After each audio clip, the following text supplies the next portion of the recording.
Assalamualaikum warahmatullahi wabarakatuh. Perkenalkan, nama saya Ahmad Riasya Putra. Di sini saya akan menjelaskan tentang perkembangan kognitif pada masa kanak-kanak pertengahan dan akhir.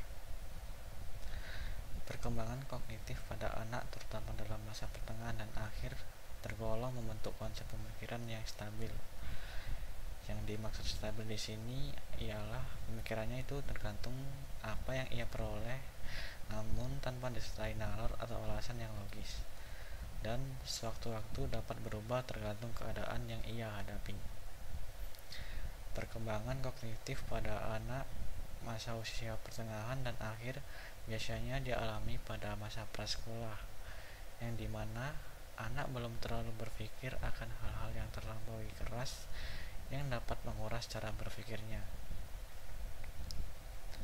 Untuk yang kedua, masa kanak-kanak pertengahan dan akhir terjadi pada usia 7-11 tahun, dan perkembangan tersebut merupakan tahap operasional konkret, yaitu tahap ketika piket. Pada tahap ini, anak-anak dapat melakukan operasi dan penalaran logis menggantikan pemikiran intuitif sejauh dapat diterapkan dalam contoh-contoh yang spesifik ataupun konkret.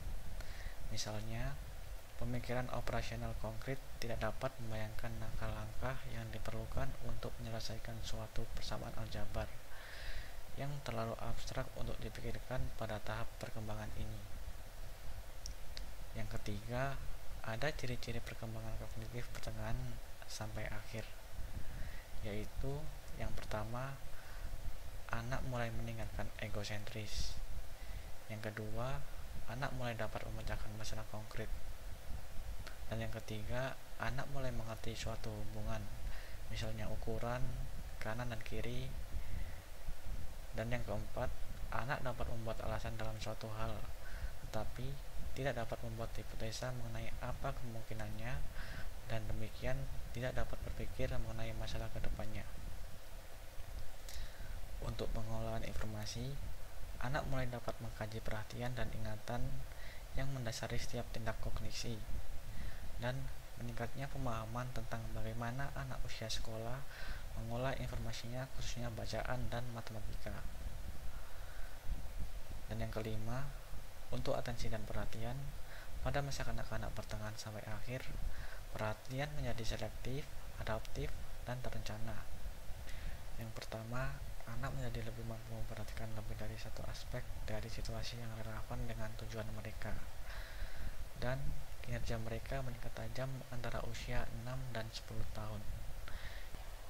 Yang kedua, anak yang lebih tua atau lebih besar dapat mengadaptasikan secara fleksibel perhatian mereka pada persyaratan tugas.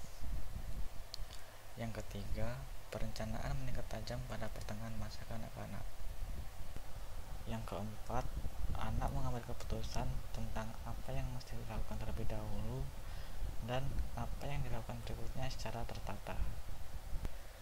Yang terakhir yang perlu dikembangkan yaitu strategi ingatan. Strategi ingatan yaitu aktivitas mental yang kita gunakan untuk menyimpan dan memperoleh informasi kembali. Oleh karena itu, dibutuhkan latihan, pengorganisasian, dan elaborasi. Sekian dari kelompok kami, terima kasih.